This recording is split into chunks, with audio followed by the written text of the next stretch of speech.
Soy Rubén Contreras, tengo 69 años, y cuando mi hija me dijo, no vuelvas más, mi esposo no te quiere aquí, yo simplemente asentí con la cabeza. Pero lo que ella no sabía es que en ese momento ya había tomado una decisión que cambiaría su vida para siempre. Porque a veces cuando crees que conoces a alguien completamente, esa persona puede sorprenderte de maneras que jamás imaginaste. Esa tarde de martes, parado en la puerta de la casa donde había visto crecer a mis nietos, donde había compartido tantos almuerzos dominicales, sentí algo que no había sentido nunca antes.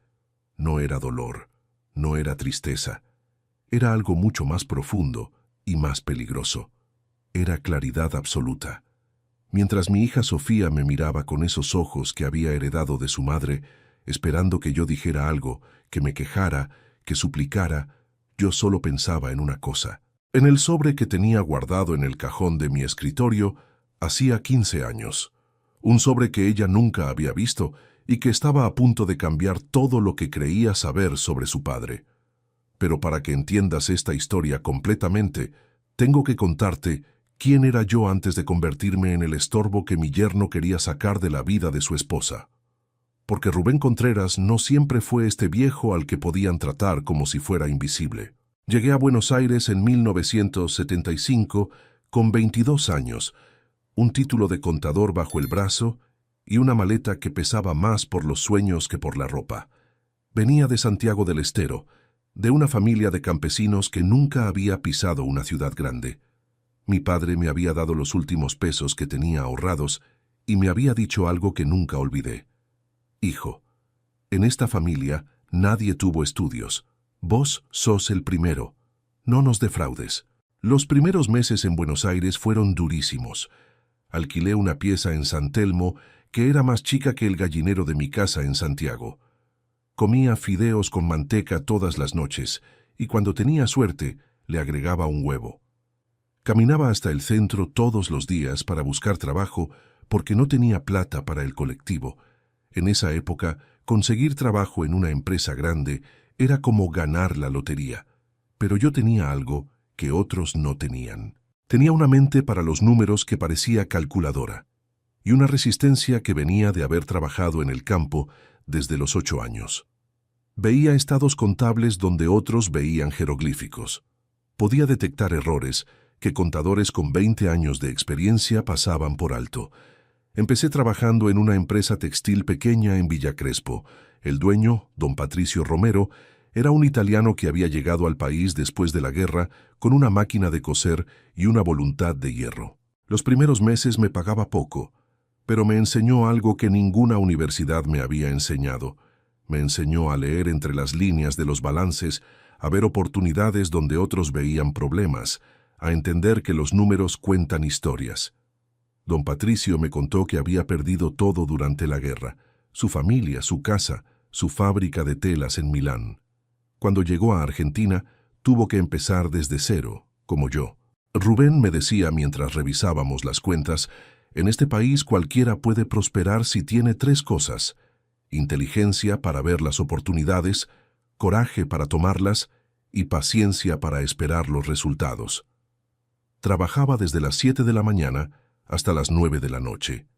Mientras otros empleados se iban a sus casas, yo me quedaba estudiando los libros, entendiendo cómo funcionaba cada parte del negocio. Aprendí sobre proveedores, sobre márgenes de ganancia, sobre temporadas de venta, sobre todo lo que hace que una empresa funcione o quiebre. Los fines de semana, cuando la fábrica estaba cerrada, don Patricio me enseñaba a manejar las máquinas. Un patrón que no sabe hacer el trabajo de sus empleados no es un verdadero patrón, me decía. Aprendí a cortar tela, a usar las máquinas de coser industriales, a calcular cuánta materia prima se necesitaba para cada orden. En 1978 conocí a Carmen en un baile del club del barrio. Era la mujer más linda que había visto en mi vida, con unos ojos verdes que parecían esmeraldas y una sonrisa que me dejaba sin palabras. Trabajaba como maestra en una escuela primaria, y cuando le conté que era contador me miró con respeto. En esa época, ser contador era ser alguien importante. Nuestro noviazgo duró 2 años. 2 años en los que yo ahorré cada peso para poder casarme como correspondía.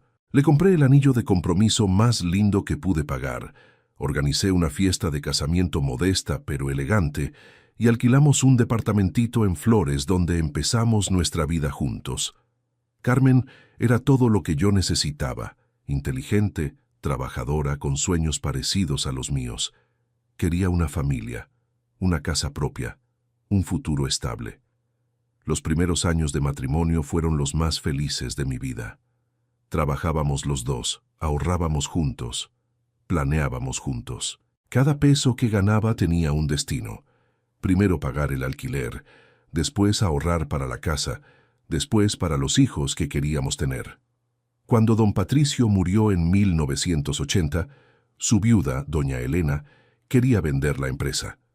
Los empleados estábamos desesperados porque sabíamos que cualquier comprador iba a modernizar todo y echarnos a la mitad. Llevaba 3 años trabajando ahí, conocía a cada cliente, cada proveedor, cada detalle del negocio. Sabía exactamente cuánto valía y cuánto podía producir. Fue entonces cuando tomé la decisión más arriesgada de mi vida. Una noche, después de hacer números durante horas en la mesa de la cocina, le dije a Carmen: «Amor, quiero comprar la fábrica». Se me quedó mirando como si me hubiera vuelto loco. «Rubén, ¿con qué plata vamos a comprar una fábrica? Nosotros no somos ricos». Pero yo ya tenía todo calculado. Le propuse a doña Elena pagarle en cuotas durante 10 años. Ella necesitaba el dinero para irse a vivir a Italia con una hermana, pero también necesitaba seguridad de que le iban a pagar. Le ofrecí pagarle más de lo que valía la empresa, pero en cuotas fijas durante 10 años, con la empresa como garantía. Todo el mundo me decía que estaba loco. Mi hermano mayor, que trabajaba en el ferrocarril, me dijo: «Rubén, vos no sabés nada de dirigir una empresa. Vas a quebrar en 6 meses y vas a perder todo lo que ahorraste». Hasta Carmen, que siempre me apoyaba, tenía dudas. ¿Y si sale mal, amor? ¿Y si no podemos pagar las cuotas?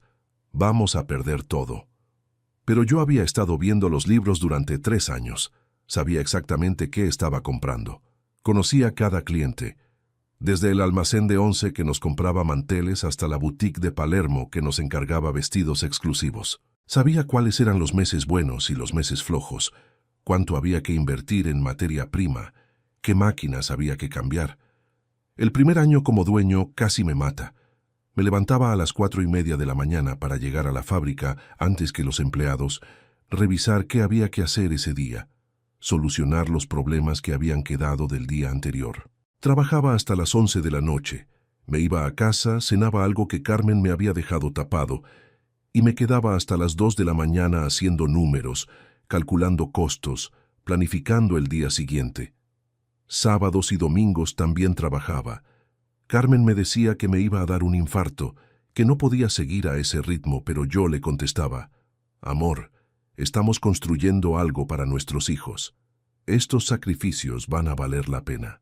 Y le mostraba los números, cómo cada mes vendíamos un poco más, cómo cada trimestre la empresa crecía. En 1982 tuve mi primera gran oportunidad. Una cadena de tiendas de ropa me encargó uniformes para todos sus empleados. 3.000 uniformes, la orden más grande que había recibido nunca. El problema era que mi fábrica no tenía capacidad para producir tanto en el tiempo que me pedían. Otros fabricantes habrían rechazado el pedido o habrían subcontratado la producción, perdiendo la mitad de la ganancia. Pero yo tuve una idea diferente. Con el anticipo que me pagaron, alquilé otra nave industrial y compré máquinas usadas.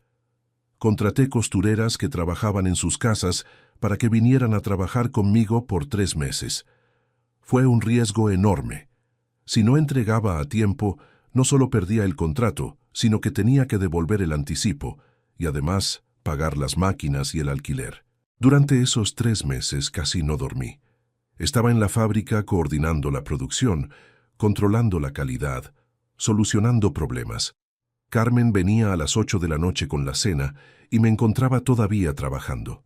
«Rubén», me decía, «esto no puede seguir así.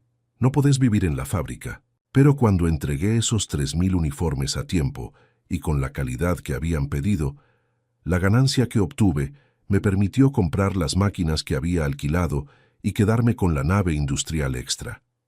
Esa fue la base de mi crecimiento. A partir de ahí, cada gran pedido que recibía lo usaba para expandir un poco más. Más máquinas, más espacio, más empleados. En 1985 ya tenía 40 personas trabajando para mí. En 1986, 60. En 1987, 80. Pero el verdadero salto lo di cuando decidí integrar toda la cadena de producción. En lugar de comprar tela a proveedores, monté mi propio telar. En lugar de subcontratar el teñido, instalé mi propia tintorería.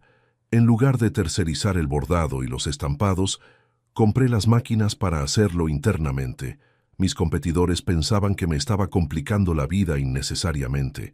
¿Para qué quieres hacer todo vos si ya hay gente que lo hace bien?, me decían. Pero yo había calculado los márgenes. Cada proceso que internalizaba me ahorraba un 20% de costos y me daba control total sobre los tiempos de entrega y la calidad. Durante los siguientes 10 años trabajé como un animal, pero ya no era solo trabajo físico, era trabajo intelectual. Estudiaba las tendencias de moda, viajaba a ferias textiles en Sao Paulo y Miami, negociaba contratos con cadenas de retail, desarrollaba nuevos productos. Mi empresa ya no era solo una fábrica, era un pequeño imperio textil. Y vaya si lo construimos. En 1988, mi empresa textil era una de las 3 más importantes de la zona oeste de Buenos Aires. Teníamos 150 empleados, contratos con las principales marcas del país, y yo manejaba números que ni en mis mejores sueños había imaginado cuando era empleado. El muchacho campesino, que había llegado con una maleta de cartón, ahora era el dueño de una empresa que facturaba millones. Fue en esa época de éxito cuando nació Sofía. Carmen había perdido 2 embarazos antes, así que cuando finalmente llegó nuestra hija, para nosotros fue como un milagro. Yo tenía 35 años, y por primera vez en mi vida sentí que todo el sacrificio había valido la pena. No solo tenía una empresa próspera, tenía una familia completa. Sofía creció viendo a su padre como un hombre exitoso. Vivíamos en una casa grande en San Isidro que había comprado cuando la empresa empezó a dar ganancias importantes. Tenía jardín con pileta, un escritorio enorme donde yo trabajaba por las noches, una sala de estar donde recibíamos a clientes importantes. Sofía tenía la mejor educación privada, primero en el colegio Northlands, después en el San Patricio. Veranos en Mar del Plata, no en cualquier lugar, sino en un apart-hotel frente al mar donde nos quedábamos todo enero. Carmen y Sofía se quedaban todo el mes. Yo viajaba los fines de semana cuando podía dejar la fábrica. Cuando Sofía cumplió 15 años, en lugar de hacer una fiesta tradicional, le regalé un viaje a Europa con sus 2 mejores amigas y una acompañante adulta. 15 días por París, Roma y Madrid. El viaje costó una fortuna, pero la cara de felicidad de Sofía cuando le dije la sorpresa no tenía precio. ¿En serio, papá? ¿Vamos a ir a Europa? Me abrazó tan fuerte que casi me tira al piso. Esa noche llamó a todas sus amigas para contarles. Mi papá me está llevando a Europa. No lo puedo creer. Durante su adolescencia, yo era su héroe. Cuando sus compañeras de colegio hablaban de los trabajos de sus padres, Sofía decía con orgullo, «Mi papá tiene una fábrica, es empresario». Venía a la empresa los sábados por la mañana cuando yo tenía que trabajar, y yo le mostraba cómo funcionaba todo. Le explicaba sobre las máquinas, sobre los procesos de producción, sobre cómo se manejaba una empresa. «¿Yo voy a heredar todo esto algún día, papá?», me preguntaba mientras caminábamos entre las máquinas de coser. «Sí, mi amor, todo esto es para vos, para que tengas un futuro seguro, para que nunca te falte nada». Le contaba cómo había empezado desde cero, cómo había construido todo pensando en su futuro. Cuando terminó el secundario, quería estudiar abogacía. «Papá», me dijo, «quiero estudiar leyes para poder ayudarte con la empresa. Los contratos, los temas legales, todo eso». Era inteligente como la madre, pero tenía la determinación que había heredado de mí. Durante los 6 años de universidad, yo pagué todo sin chistar. Universidad privada, libros, fotocopias, gastos, departamento para que no tuviera que viajar desde casa. Cada mes, cuando llegaban los resúmenes de la tarjeta de crédito que le había dado, yo pagaba sin preguntar. Ropa, salidas, viajes de estudio, lo que fuera. El día que se recibió, hice una fiesta en el salón del Country Club. Invité a 200 personas, empleados de la fábrica, clientes, proveedores, familia, amigos. Quería que todo el mundo supiera lo orgulloso que estaba de mi hija la abogada. En el brindis, levanté la copa y dije, «Hoy mi hija se recibió de abogada. Hace 25 años, yo llegué a Buenos Aires sin un peso. Hoy mi hija es profesional. Esto es lo que significa el esfuerzo. Esto es lo que significa no rendirse nunca». Sofía lloró de emoción. Esa noche me dijo que era el padre más maravilloso del mundo. Carmen murió cuando Sofía tenía 25 años, recién recibida, empezando su carrera en un estudio jurídico prestigioso. Cáncer de ovario, que apareció de la nada y se la llevó en 8 meses. 8 meses de quimioterapias, de tratamientos experimentales, de viajes a Houston para consultar especialistas. Gasté lo que hiciera falta, contraté a los mejores médicos, probé todo lo que estaba a mi alcance. Durante esos 8 meses, yo dormí más noches en el hospital que en mi casa. Sofía la acompañaba cuando podía, pero tenía su trabajo, sus casos, sus compromisos profesionales. Papá me decía, «No te preocupes que yo me hago cargo de mamá los fines de semana». Pero el que se quedó todas las noches sosteniendo la mano de Carmen, leyéndole libros cuando no podía dormir, acompañándola en cada estudio, en cada sesión de quimioterapia, fui yo. El día que murió Carmen, Sofía llegó al hospital cuando ya era demasiado tarde. Había estado en una reunión importante con un cliente y no pudo salir antes. «Perdón, papá», me dijo mientras lloraba al lado de la cama. Pensé que tenía más tiempo. Yo no le reproché nada, pero algo se rompió ese día entre nosotros, no porque hubiera llegado tarde, sino porque me di cuenta de que las prioridades de mi hija ya no eran las mías. Después del funeral, Sofía se mudó a su propio departamento. «Es normal», me decía todo el mundo. «Los jóvenes necesitan su independencia». Pero esa casa grande se volvió un mausoleo. Cuartos vacíos, silencios que dolían, recuerdos en cada rincón. Fue en esa época cuando empecé a vender partes de la empresa. No porque necesitara la plata, sino porque ya no tenía sentido trabajar tanto. ¿Para qué quería más dinero si no tenía con quién disfrutarlo? Vendí la división de exportación, después la de confección, hasta que finalmente vendí todo y me quedé solo con las propiedades inmobiliarias que había comprado a lo largo de los años. Cuando Sofía conoció a Gonzalo, yo pensé que las cosas iban a cambiar, que ella iba a volver a acercarse, que íbamos a ser una familia otra vez. Gonzalo parecía un buen muchacho, ingeniero, de buena familia, educado. La primera vez que vino a cenar a casa, me cayó bien. Pero de a poco empecé a notar cosas raras. Cuando yo hablaba de mis años en la empresa, de cómo había construido todo, Gonzalo me escuchaba con esa sonrisa educada que usan las personas cuando no les interesa lo que les están contando. Y Sofía, que antes me miraba con orgullo cuando contaba esas historias, ahora parecía incómoda. Se casaron en noviembre de 2005. Una boda grande, elegante, que pagué yo completa porque quería que mi hija tuviera la ceremonia de sus sueños. El salón de fiestas más exclusivo de San Isidro, 300 invitados, una orquesta de 15 músicos, flores traídas especialmente de Holanda. La cuenta final fue de una cifra que podría haber comprado 3 departamentos, pero valía la pena ver la felicidad en los ojos de Sofía. Durante la fiesta, varios invitados se acercaron a felicitarme. «Qué suerte que tiene Sofía de tener un padre como usted, don Rubén», me decían los compañeros de trabajo de Gonzalo. «Su yerno debe estar muy agradecido de haberse casado con una familia tan sólida». Y Gonzalo sonreía y asentía, pero algo en su sonrisa me parecía forzado. En el brindis, cuando llegó mi turno de hablar, levanté la copa y dije, «Hoy entrego a mi princesa al hombre que espero la haga tan feliz como ella me hizo feliz a mí durante estos 25 años. Gonzalo, cuídamela como yo la cuidé. Es lo más valioso que tengo». Sofía lloró. Gonzalo me abrazó, y por un momento pensé que todo iba a estar bien. Los primeros 2 años de matrimonio, las visitas siguieron siendo regulares. Venían los domingos a almorzar, me contaban de sus trabajos, de sus planes de comprar un departamento más grande, de sus ganas de tener hijos pronto. Yo esperaba esos domingos como un chico espera los regalos de Navidad. Era mi única conexión con la familia que me quedaba. Cuando nació Tomás en 2007, yo estaba en el 7º cielo. Por fin tenía una razón para levantarme todas las mañanas con ganas. Un nieto al que amar, al que mirar crecer, al que enseñar todo lo que había aprendido en la vida. Los primeros meses me la pasaba en el hospital visitándolo, comprándole ropa, juguetes, todo lo que se me ocurría. Gonzalo parecía contento con mi entusiasmo. «Don Rubén, qué bueno que se ponga tan contento con el nene», me decía.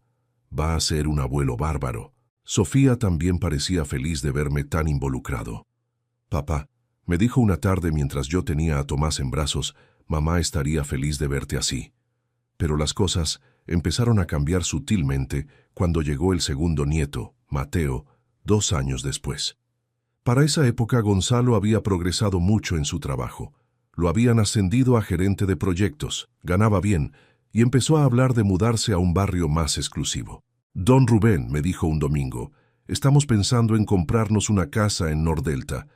Va a estar mejor para los chicos, mejores escuelas, menos contaminación».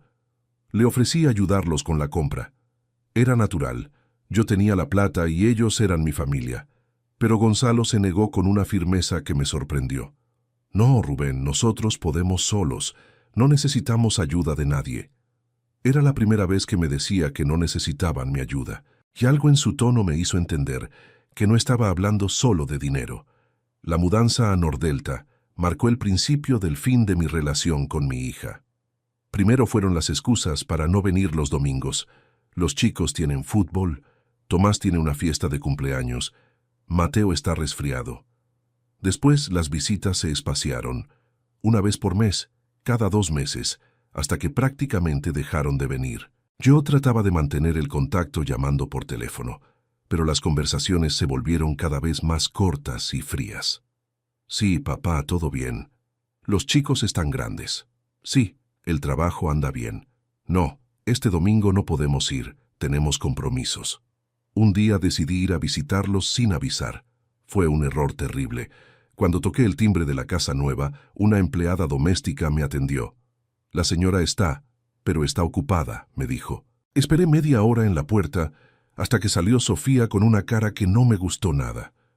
«Papá, ¿qué haces acá?». No era una pregunta, era un reproche. No me invitó a pasar, no me ofreció un café, no me preguntó cómo estaba. «Gonzalo no está», me dijo, como si esa fuera la explicación de por qué yo no podía entrar a la casa de mi hija. Los chicos estaban jugando en el jardín de atrás y cuando me vieron gritaron «abuelo» y corrieron a abrazarme. Pero Sofía enseguida los llamó. «Chicos, vengan acá, que el abuelo se tiene que ir». «Tengo una reunión, papá», me dijo. «Mejor llama antes de venir la próxima vez». Caminé hasta mi auto sintiendo como si me hubieran dado una cachetada. Mi propia hija me había tratado como a un vendedor ambulante.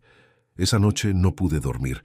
Me quedé despierto preguntándome qué había hecho mal, en qué momento había perdido a la persona más importante de mi vida. Los cumpleaños de mis nietos se volvieron el único momento en que podía verlos. Una horita, torta, regalos y después a casa.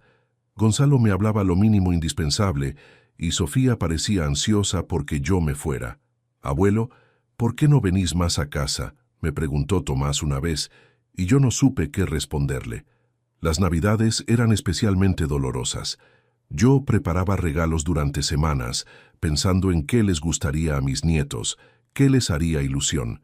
Pero cuando llegaba a la reunión familiar, que siempre era en casa de ellos, me sentía como un intruso. Las conversaciones se cortaban cuando yo llegaba. Había silencios incómodos, miradas que yo no entendía. Una Nochebuena, después de cenar, escuché a Gonzalo hablando por teléfono en el jardín. «Sí, ya llegó». «No, no se queda mucho. Siempre se va temprano. No sé por qué viene si no habla con nadie. Estaba hablando de mí con alguien, probablemente con su familia, como si yo fuera una molestia que había que soportar. En 2012 cumplí 60 años. Pensé que iba a ser una fecha especial, que Sofía iba a organizar algo, que íbamos a poder hablar como hacíamos antes. Pero el día llegó y pasó sin que me llamara. A las 8 de la noche recibí un mensaje de texto. «Feliz cumpleaños, papá. Perdón que no llamé, fue un día muy ocupado». Un mensaje de texto para el cumpleaños número 60 de su padre. Fue en esa época cuando empecé a entender que algo había cambiado para siempre en mi relación con mi hija. Ya no era bienvenido en su vida, ya no era parte de su familia. Era una obligación, un trámite, alguien a quien había que soportar por educación. Pero como te dije al principio, había cosas que Sofía no sabía sobre su padre, cosas que había guardado durante años sin contarle a nadie, cosas que estaban a punto de cambiar todo. Durante todos esos años de rechazo sutil, de excusas, de distancia, yo había estado tomando decisiones muy importantes sobre mi futuro, decisiones que mi hija nunca imaginó que yo podría tomar, porque ella creía que conocía a Rubén Contreras, pero solo conocía al padre que le había dado todo. No conocía al hombre de negocios que había construido un imperio desde cero. En 2010, 3 años antes de que me mandara ese mensaje de texto por mi cumpleaños, yo había empezado a reestructurar todas mis inversiones. Tenía propiedades en Buenos Aires, en Córdoba, en Mendoza, departamentos que alquilaba, locales comerciales, terrenos que habían multiplicado su valor por 10. Pero lo más importante era algo que ni siquiera mi contador conocía en detalle. Durante los años de éxito de la empresa, yo había estado comprando acciones de grandes compañías internacionales. Apple, Microsoft, Google, cuando nadie sabía que esas empresas iban a valer lo que valen ahora. También había invertido en fondos de inversión en el exterior, en bonos del Tesoro americano, en oro físico que tenía guardado en cajas de seguridad en 3 bancos diferentes. Mi fortuna no era solo grande, era enorme. Pero había tomado una decisión que Sofía descubriría muy pronto. El sobre que mencioné al principio, el que tenía guardado en mi escritorio desde hacía 15 años, contenía mi testamento. Un testamento que había reescrito 5 veces a lo largo de los años, pero que en su versión final decía algo muy claro. Toda mi fortuna, todas mis propiedades, todas mis inversiones, tenían un solo heredero. Y no era mi hija. El viernes pasado, exactamente una semana antes de que Sofía me dijera que no volviera más, había ido al estudio de mi abogado para hacer los últimos cambios. «Doctor Mendoza», le dije, «quiero que todo esté terminado antes de fin de mes. Todo firmado, todo registrado, todo irreversible». «¿Está seguro de esta decisión?», me preguntó. «Es una suma de dinero muy importante, don Rubén». «Sí, doctor, estoy seguro. Mi hija va a entender por qué hice lo que hice cuando sea demasiado tarde para cambiarlo». Esa misma tarde llamé a mis nietos para preguntarles si podía pasar a verlos el domingo. Quería despedirme de ellos sin que supieran que era una despedida. Pero Sofía me atendió el teléfono con un tono que no había escuchado nunca antes. «Papá, tenemos que hablar. Gonzalo y yo hemos estado conversando y creemos que sería mejor que espaciemos un poco las visitas. Los chicos están muy ocupados con el colegio, con sus actividades, y tu presencia a veces los distrae». «Mi presencia los distrae». Mi propia hija me estaba diciendo que mi presencia distraía a mis nietos. «¿Qué querés decir con espaciar las visitas?», le pregunté, aunque ya sabía la respuesta. «Que vengas menos seguido, papá. Una vez por mes está bien. O cuando nosotros te avisemos que podés venir, cuando ustedes me avisen que puedo venir, a ver a mis propios nietos. El domingo fui igual. Tenía que ver a Tomás y Mateo una última vez antes de que todo cambiara. Llegué a las 11 de la mañana con regalos para los dos. Libros que había elegido pensando en sus personalidades, en lo que les gustaba leer. Gonzalo me abrió la puerta con una cara que no dejaba lugar a dudas. «Hola, Rubén», me dijo, pero no me invitó a pasar. Sofía me dijo que habían hablado sobre espaciar las visitas. «Sí, Gonzalo, hablamos, pero hoy quería ver a mis nietos. Es domingo». «Los chicos no están», me mintió. «Se fueron a lo de unos amigos». Pero yo podía escuchar las voces de Tomás y Mateo en el jardín de atrás. Gonzalo se dio cuenta de que los había escuchado y se puso incómodo. «Mira, Rubén», me dijo, y ahí cambió completamente el tono. «Creo que es hora de que tengamos una conversación sincera. Vos venís acá todas las semanas y nosotros te recibimos por educación, pero la verdad es que tu presencia incomoda. Los chicos están acostumbrados a su rutina y vos la alterás. Mi presencia incomoda. El abuelo incomoda a su propia familia. Además», siguió Gonzalo, «Sofía está estresada con el trabajo y necesita los domingos para descansar. No para estar preparando almuerzos y haciendo de anfitriona. Yo nunca le pedí a nadie que me preparara almuerzo, Gonzalo. Solo quiero ver a mis nietos. Bueno, los vas a poder ver, pero cuando nosotros te digamos, no cuando se te ocurra a vos.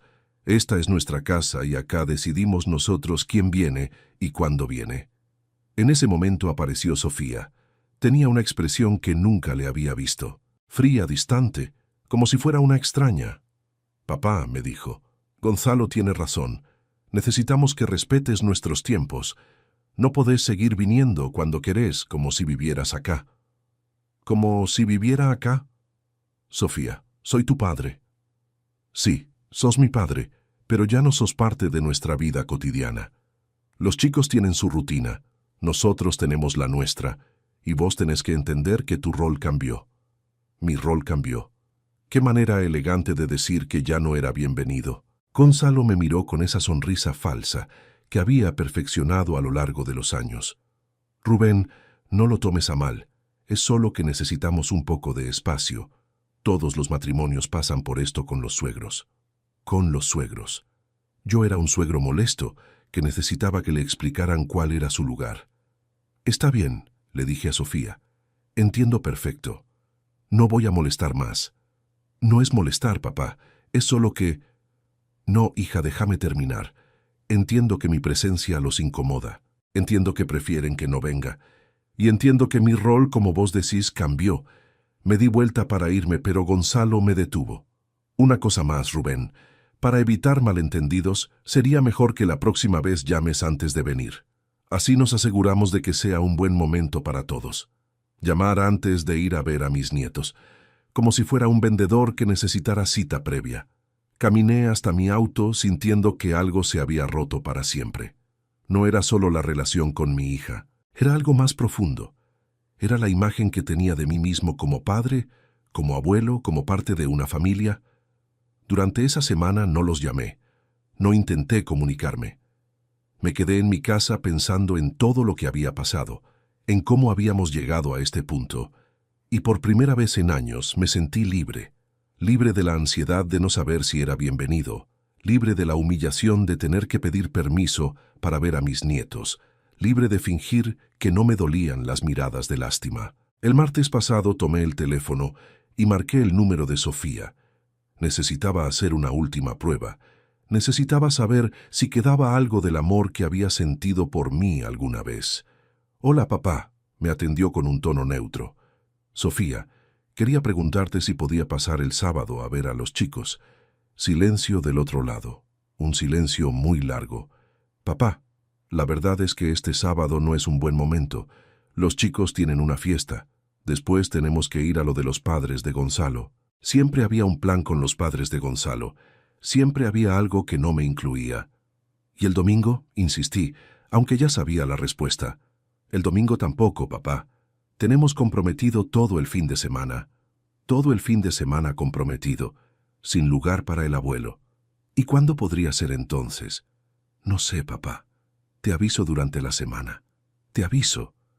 Como si fuera un favor que me estaba haciendo. «Sofía, quiero que hablemos en persona. ¿Podés venir vos a casa?» «No puedo, papá. Entre el trabajo y los chicos no tengo tiempo. No tenés tiempo para tu padre». «No es eso, papá. Es que realmente estoy muy ocupada». «Ocupada. Mi hija estaba muy ocupada para ver a su padre». «Está bien, Sofía. Entiendo. Pero no entendía nada. O tal vez entendía demasiado. Ayer decidí hacer una última visita. Sabía que no era bienvenido. Sabía que me iban a rechazar, pero necesitaba escuchar de la boca de mi hija las palabras que terminarían con esta situación para siempre. Llegué a las 4 de la tarde. Gonzalo estaba cortando el césped y cuando me vio se acercó con una cara que ya no fingía cortesía. «Rubén, pensé que habíamos quedado en que ibas a llamar antes de venir». «Sí, Gonzalo, pero necesito hablar con Sofía. Sofía no quiere hablar con vos. Ya te lo dijimos la semana pasada. Necesitamos espacio. Sofía no quiere hablar conmigo. Su propio padre.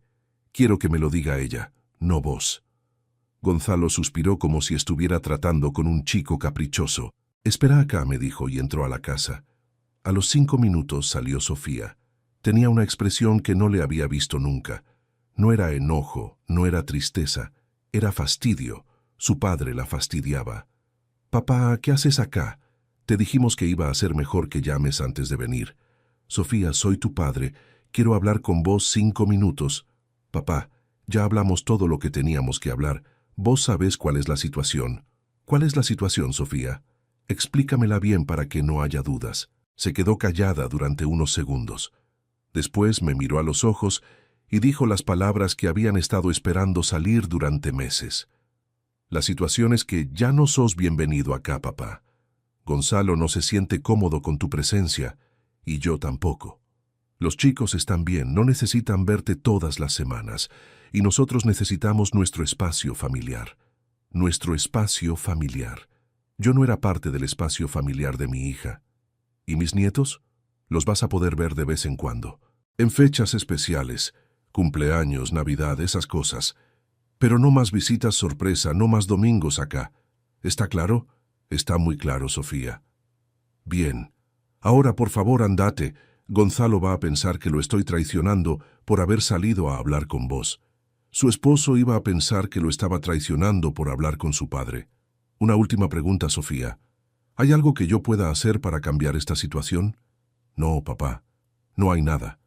Esto es lo que hay, y tenés que aceptarlo». Me quedé parado en la puerta de esa casa mirando a la mujer que había sido mi princesa, mi orgullo, la razón por la que había trabajado como un esclavo durante 30 años.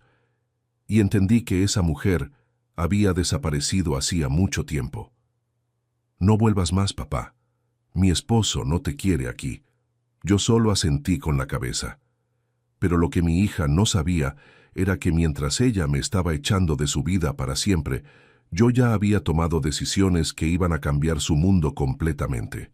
Decisiones que estaban documentadas, firmadas y registradas en varios estudios jurídicos de la ciudad. Esta mañana, 3 días después de esa conversación, recibí una llamada de mi abogado. «Don Rubén», me dijo el doctor Mendoza, «ya están todos los papeles listos. La fundación ya está registrada, las transferencias de propiedades ya están hechas y el fideicomiso para sus nietos ya está operativo». «Perfecto, doctor. ¿Cuándo podemos hacer la comunicación oficial?» «Cuando usted quiera, don Rubén. Solo necesito su autorización. Hágalo hoy mismo, doctor, ya esperé suficiente». A las 3 de la tarde un escribano se presentó en la casa de Sofía con un sobre lacrado. Adentro había una carta que yo había escrito personalmente y una copia certificada de todos los documentos legales que había firmado durante los últimos meses. La carta decía: «Querida Sofía, cuando me dijiste que no volviera más porque tu esposo no me quiere en tu casa, yo entendí el mensaje perfectamente. Entendí que para vos y para él, yo soy un estorbo, una molestia, alguien de quien hay que deshacerse para vivir en paz. Durante todos estos años de rechazos, de excusas, de humillaciones, yo seguí creyendo que en algún momento ibas a recordar quién era tu padre y qué había hecho por vos. Pero me equivoqué. Vos nunca vas a recordarlo porque nunca lo valoraste. Lo que están leyendo en los documentos que acompañan esta carta es mi última voluntad y testamento. Como verán, he decidido donar el 90% de mi fortuna a la Fundación Niños Sin Abuelos, que ayuda a chicos en situación de abandono familiar.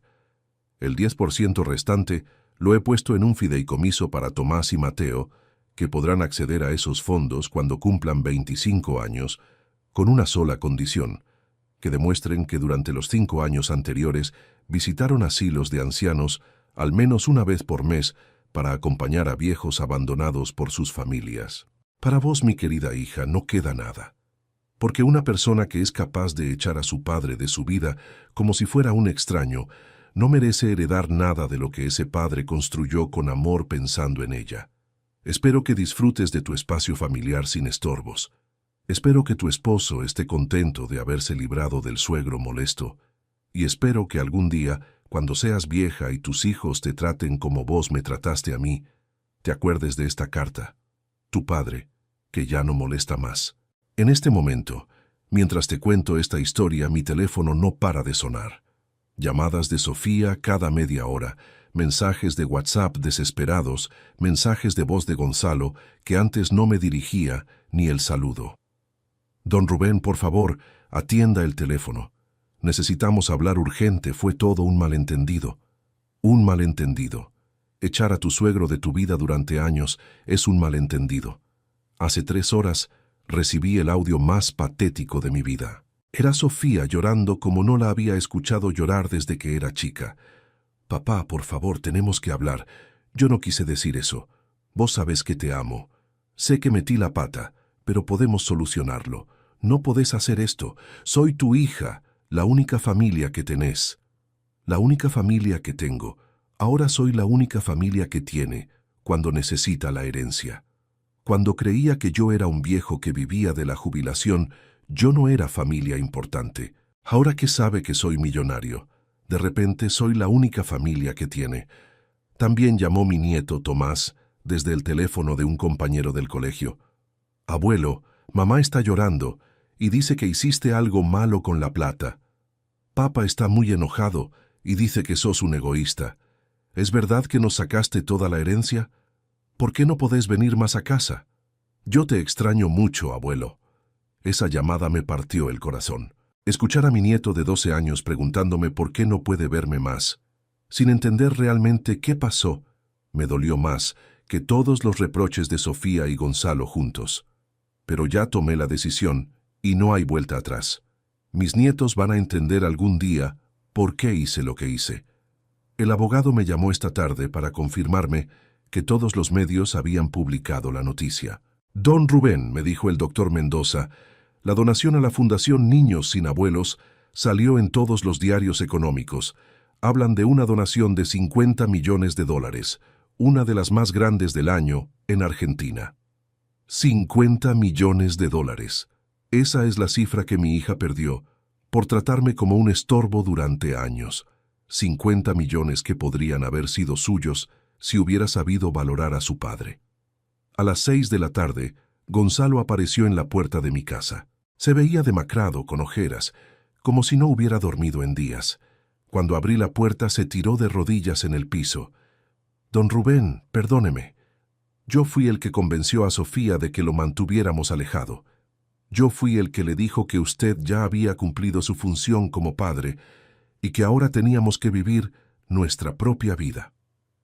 Su función como padre. Según mi yerno, yo había cumplido mi función como padre cuando pagué la educación de Sofía, cuando pagué el casamiento, cuando les regalé el auto. Después de eso, mi función había terminado y yo tenía que desaparecer discretamente. Yo pensé que usted era un jubilado común, don Rubén, siguió diciendo desde el piso. Si hubiera sabido que tenía tanto dinero, nunca le habría faltado el respeto. Perdóneme, por favor. Haga lo que quiera conmigo, pero no castigue a Sofía y a los chicos. Si hubiera sabido que tenía tanto dinero. Ahí estaba la verdad. Si hubiera sabido que yo era rico, me habría tratado diferente. No me habría respetado por ser el padre de su esposa, me habría respetado por mi cuenta bancaria. Le dije que se levantara, que entrara, que se sentara. Quería escuchar todo lo que tenía para decir. Durante 2 horas me explicó cómo había sido todo, cómo él había convencido poco a poco a Sofía de que yo era una carga, de que ellos necesitaban independizarse, de que mis visitas frecuentes no eran sanas para el matrimonio. Yo vengo de una familia donde los abuelos no se meten en la vida de los hijos, don Rubén. Mi padre prácticamente desapareció cuando yo me casé. Pensé que era normal, que así tenía que ser. No sabía que para Sofía usted era tan importante. Para Sofía yo era tan importante que no tuvo problemas en echarme de su vida cuando él se lo pidió. Tan importante era que eligió complacer a su marido antes que mantener una relación con su padre. Gonzalo me propuso todo tipo de arreglos, que volviera atrás con la donación, que modificara el testamento, que les diera aunque sea la mitad de la herencia. Yo me voy a divorciar de Sofía si eso es lo que usted quiere, don Rubén. Me voy a ir de la casa, les doy la tenencia de los chicos a ella, hago lo que sea, pero no los deje sin nada. No los deje sin nada.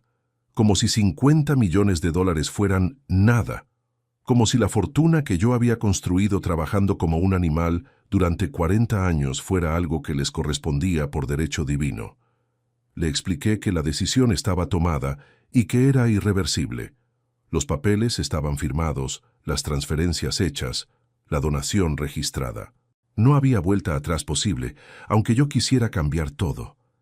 «Pero don Rubén», gritó cuando entendió que no había nada que hacer, «usted no puede ser tan cruel.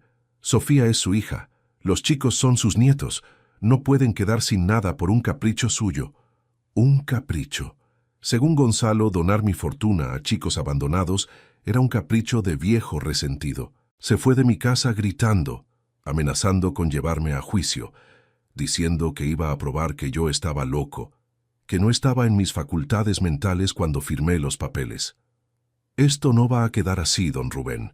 Vamos a pelear esto hasta las últimas consecuencias». «Que pelee todo lo que quiera». El doctor Mendoza ya me había explicado que la donación era completamente legal, que yo estaba en perfecto uso de mis facultades mentales cuando firmé, que había testigos calificados y evaluaciones psiquiátricas que certificaban mi sanidad mental. Mañana me voy de Buenos Aires. Ya tengo todo preparado para mudarme a San Carlos de Bariloche. Me compré una casa pequeña pero hermosa a orillas del lago Nahuel Huapi, con una vista que te quita la respiración.